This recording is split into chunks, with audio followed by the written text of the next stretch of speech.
र अबको पालोमा प्रस्तुत गर्दैछौँ नेकपाका केन्द्रीय सदस्य राम कार्कीसँग गरिएको यो कुराकानी। सर, स्वागत छ हजुर। धन्यवाद। सर, अहिले पछिल्लो समय नेकपाभित्रको आन्तरिक किचलोलाई, यो आन्तरिक कलहलाई कसरी हेरिरहनु भएको छ नि? मुख्य रूपमा पार्टीका दुईटा नेताहरूलाई पार्टी एकताको निम्ति जुन प्रकारको सर्वसम्मत ढङ्गले अधिकार दिएको थियो कि तपाईँहरू निर्णय गर्नुहोस् भनेर, त त्यो पार्टी एकताको घोषणा पछाडि त्यो अधिकार चाहिँ कमिटीमा फिर्ता ल्याउनु पर्थ्यो। तर त्यो अधिकार अहिलेसम्म पनि पार्टीमा फिर्ता भएन। त्यसैको यो परिणाम हो। त्यतिलाई मात्र होला त यो? होइन, अरू धेरै कारणहरू छन्। स्वाभाविक रूपमा अब त्यो लामो कुरा गर्ने हो भने दुईटा पार्टीहरूले पहिला एमाले र माओवादी बनेर जुन कामहरू गर्दै आएका थिए, ती दुवै पार्टी वैचारिक राजनीतिक ढङ्गले विघटनको कगारमा थिए। त त्यही अब दुईटा विघटनमा पुगिसकेका पार्टीहरू एक भए। त्यसलाई फेरि सङ्गठित गर्नका निम्ति त एउटा विचार राजनीति चाहिन्थ्यो, एउटा सङ्गठनात्मक चाहिँ ढाँचा चाहिन्थ्यो। त त्यो निर्माण गर्नेतर्फ गएन, दुईजनालाई जिम्मा लगाइयो, व्यक्तिको विवेकमा छोडियो। त त्यसलाई पद्धतिमा प्रक्रियामा ल्याउने काम गरिएन। किनभने व्यक्तिका जति पनि आशा आकाङ्क्षा भावना प्रेम ईर्ष्या आदि हुन्छन्, त त्यसलाई रेगुलेट गर्ने काम, त्यसलाई संयमित बनाउने काम कमिटीले गर्छ, विधिले गर्छ, प्रणालीले गर्छ। त्यो समाज पनि त्यसरी चलिराखेको हुन्छ। त पार्टीमा पनि त्यही हो। पार्टीका इन्डिभिजुअल नेताहरूको त ईर्ष्या छ, घमण्ड होला, दयाको भावना होला, प्रेम होला, आसक्ति होला। त ती तमाम चिजलाई रेगुलेट गर्ने भनेको त समितिले हो। त अब समितिको निर्णय नै हुन नसक्ने, समितिको बैठकै हुन नसक्ने, उहाँहरू दुईजनाले स्वीकृति दिँदा बैठक हुने, उहाँहरूको कुरा नमिल्दाखेरि, उहाँहरू बाँगिँदाखेरि बैठक नहुने भनेपछि त उहाँहरू त परीक्षित नेता हो। उहाँहरूको परीक्षा भइसकेको छ। उहाँहरूको सीमा के हो नेपाली जनताले बुझिसकेका छ, जुन नेताहरूमाथि हुनुहुन्छ। तर यी जसको परीक्षा भएको छैन, स्थायी समितिमा रहनुभएका अथवा सचिवालयमा रहनुभएका अरू साथीहरू, उहाँहरू परीक्षा दिइरहनु भएको छ अहिले। जस्तै यो आन्तरिक कलह केही समय निस्किन्छ, त्यस पछाडि फेरि केही समय पछाडि सेलाउँछ। यो क्रम विभिन्न समयहरूमा चलिरहेको छ।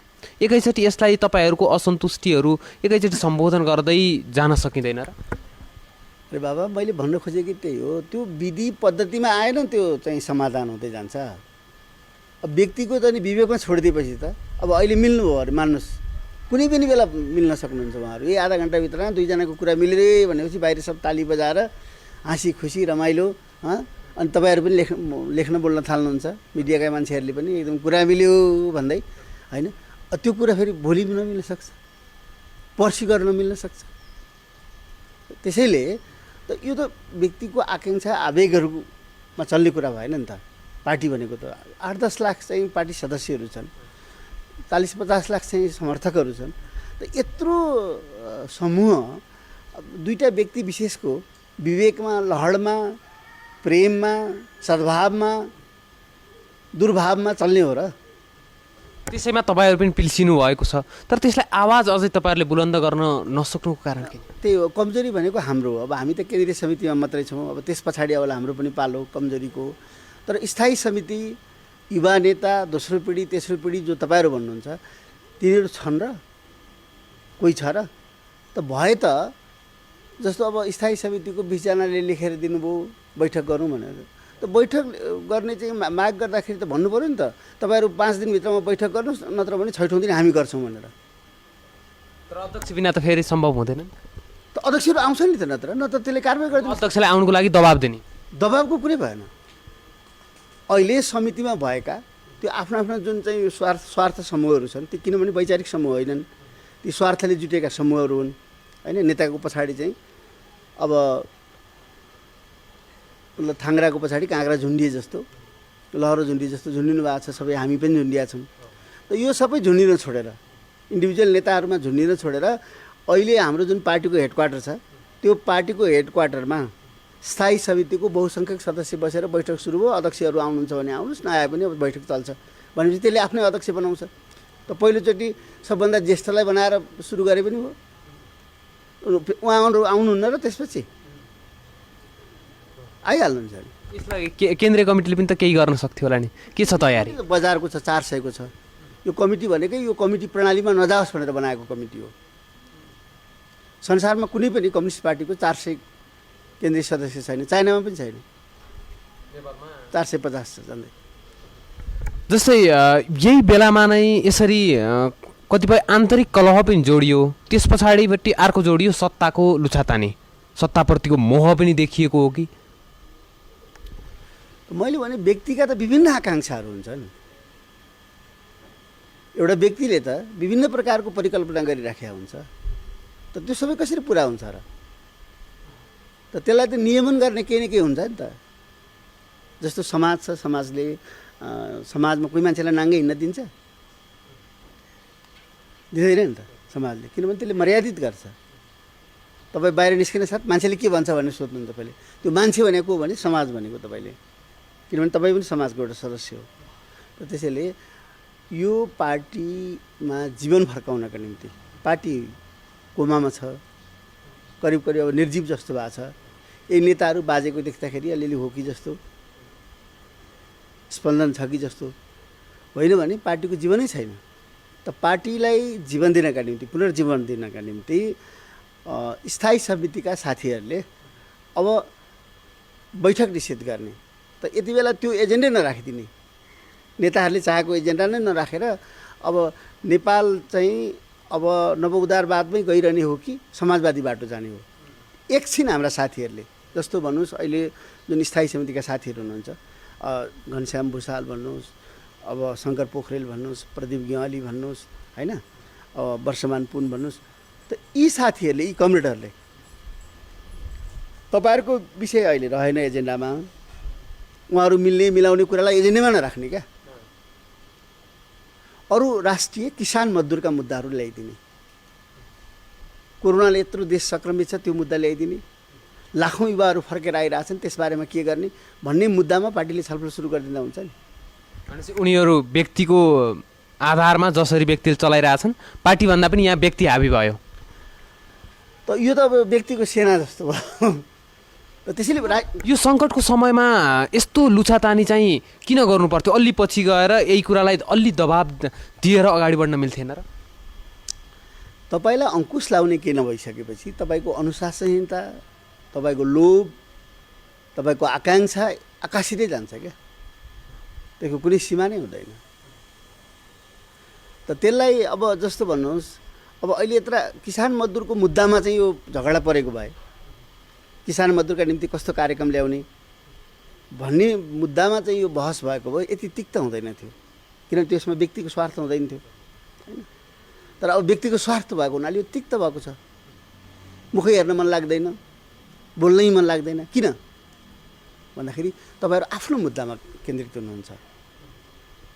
अब मलाई अहिले प्रधानमन्त्री चाहियो भन्न थालेँ भनेर आकाङ्क्षा त राख्न पाएँ नि त मैले, कसैले पनि नेपाली नागरिकले राख्न पाउँछ। त त्यसलाई मलाई भनिदिने मान्छे छ नि त, मेरो श्रीमतीले नै भन्छन् अहिले तिम्रो प्रधानमन्त्री हुने बेला भएको छैन, स्थिति नै छैन तिमी प्रधानमन्त्री हुने, होइन। त त्यसो हुनाले अब मुख्य कुरा अब उहाँहरूको छैन, उहाँहरूको बारेमा कुरै नगरौँ। उहाँहरू एकदमै परीक्षित, उहाँहरूको सक्षमता के हो त्यो पनि देखियो, उहाँहरूका कमजोरीहरू पनि छताछुल्ल देखिएको छ। अब अहिले जो स्थायी समितिमा रहेको साथी हुनुहुन्छ त उहाँहरूको अब क्रेडिबिलिटी राख्ने कि नराख्ने त्यो ठाउँमा पुगेको छ पार्टी। त्यो क्रेडिबिलिटी उहाँहरूको खत्तम भएपछि सेन्ट्रल कमिटीमा सुरु हुन्छ। तत्काललाई सेन्ट्रल कमिटी बस्ने केही तयारीहरू भने सेन्ट्रल कमिटीको नि माग भइरहेछ, त्यस्तो माग गरेर भने फेरि त्यो त उहाँहरूले दिनु पर्यो, होइन। उहाँहरूले स्वीकृति दिएर बस केन्द्रीय समिति भनेपछि बस्ने, उठ भनेपछि उठ्ने, त्यस्तो नि हुन्छ। केन्द्रीय समितिले बैठक गर्नुपर्दा भन्नु पर्यो यति दिनभित्रमा केन्द्रीय समितिको बैठक बोलाउनुहोस्, नत्र 7 दिनमा भित्रमा बोलाउनुहोस्, 9 दिनको दिन हामी बोलाउँछौँ, बैठक सुरु हुन्छ।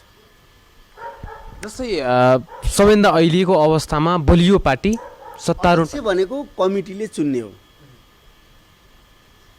त कमिटीले अर्को अध्यक्ष पनि चुनिदिन सक्छ, उहाँहरू 2 जनाको सट्टा अर्को चाहिँ 4 जना चुनिदिन सक्छ, अथवा 1 जना मात्रै चुनिदिन सक्छ। त्यसैले अब सहमतिमा जाने भनेको छ त सहमतिमा जाने भनेको यो डिजल्भ गर्ने सहमति त होइन नि। यहाँ अहिले कति साथीहरू भनिरहेको सुन्छु दुईवटा सहमति बाहेक उता जानै सकिँदैन किनभने यो त पहिले भनेको छ सहमति त तपाईँ सहमति भनेर यसलाई डुबाइदिनुहुन्छ सिध्याइदिनुहुन्छ त त्यसो गर्दा कुनै एउटा जिल्ला कमिटीले पनि सुरु गर्न सक्छ नेपालको कम्युनिस्ट पार्टी यही हो भनेर। जस्तो सर अहिले सबैभन्दा बलियो पार्टी नेकपा अहिले सत्तामा छ, बलियो होइन ठुलो पार्टी, बलियो पनि पार्टी हो। अहिलेको अवस्थामा त बलियो नै भन्नुपर्छ नि त। जस्तै यो अवस्थामा आन्तरिक कलह चुलिँदै गयो, जनताले जुन अपेक्षा गरेर उनीहरूले मत दिएका थिए त्यसलाई छताछुल्ल बनाए नेकपाले, बनायो भन्दा फरक नपर्ला। अब यसैमाथि अब बाहिरबाट विदेशी हस्तक्षेपहरू कता कता हुन थालेको हो कि भन्ने जस्ता गन्धहरू आउँछन्। जस्तै अहिले पछिल्लो समय चिनिया राजदूतको यो सक्रियतालाई तपाईँले कसरी हेरिरहनु भएको छ? ताकि योभन्दा अगाडि 2 महिना अगाडिबाट नेकपाको आन्तरिक कलह आकाशिँदा पनि उहाँको सक्रियता बढेको थियो, त्यसपछि मत्थर हुँदै गएको थियो। अरू बेला उहाँले कोलाई भेट्नुभयो तपाईँहरूले हेर्नु भएन, यस्तो सङ्कटको बेलामा उहाँहरूले भेटघाट गरेको तपाईँहरूले हेरेर मात्रै स्थिति देख्नु भएको। मुख्य कुरा के भने अबको विश्व राजनीतिमा चीन भारतहरू आफ्नो भूमिका खोजिराखेका छन् विश्व राजनीतिमा नै। त हिजो चाहिँ अब चिनिया राजदूत यता हिँड्दा ओर्दा कसैलाई वास्ता हुँदैन थियो किनभने चीन चाहिँ अन्तर्राष्ट्रिय भूमिकामा थिएन। तर अब आज चीन चाहिँ ग्लोबल पावर भयो, अब सुपर पावर हुँदैछ भन्ने छ। त त्यसले गर्दा सबैले त्यसलाई निगरानी गरेर हेर्छन्। जहाँसम्म माधव नेपालजीलाई राजदूतले भेटेको कुरा हो त त्यो कुरा चाहिँ उहाँ हाम्रो पार्टीको विदेश विभागको प्रमुख हुनुहुन्छ, त त्यो हिसाबले नियमित रूपमा भेटघाट त भइरहन्छ। ठिक छ, भेट्नुभयो होला। तर जो कार्यकारी अधिकार सहित अहिले हुनुहुन्न, उहाँहरूलाई अहिले भेट्नुपर्ने जरुरत थियो यो अवस्थामा जहाँ आन्तरिक कलह चुलिरहेको अवस्था छ। अब के थियो, चिनिया चीनमा कम्युनिस्ट पार्टीले शासन गरिरहेको छ, त कम्युनिस्ट पार्टीको केही खबर पो थियो कि होइन? किनभने हाम्रो दुईवटा कम्युनिस्ट पार्टीको बिचमा त भाइचारा सम्बन्ध छ। जस्तो भारतकै पनि सिपिएम पार्टीसँग हाम्रो भाइचारा सम्बन्ध छ। त सिपिएम पार्टी अहिले सरकारमा छैन र उनले पठाएका समाचारहरूबारे तपाईँहरूलाई यसलाई स्वाभाविक रूपमा लिन सकिन्छ यो भेटघाटमा? कुरा यति हो कि भलो चिताउने सबै विदेशीहरूलाई हामी एप्रिसिएट गर्छौँ, तर नेपालको भलो के हो भन्ने कुरा नेपाली जनताले टुङ्गो गर्ने कुरा हो। नेपालको के गर्दा भलो हुन्छ भन्ने कुरा कुनै विदेशीले होइन, नेपालीहरूले तय गर्ने कुरा हो। हस्, थ्याङ्क यू सो मच। हवस् त आजका लागि कार्यक्रम हाम्रो सवाल यति नै। अर्को नयाँ श्रृङ्खला लिएर पुनः शनिबार राति 9:15 बजे उपस्थित हुनेछौँ। तबसम्मका लागि बिदा दिनुहोस्। नमस्ते। रेडियो सान्वी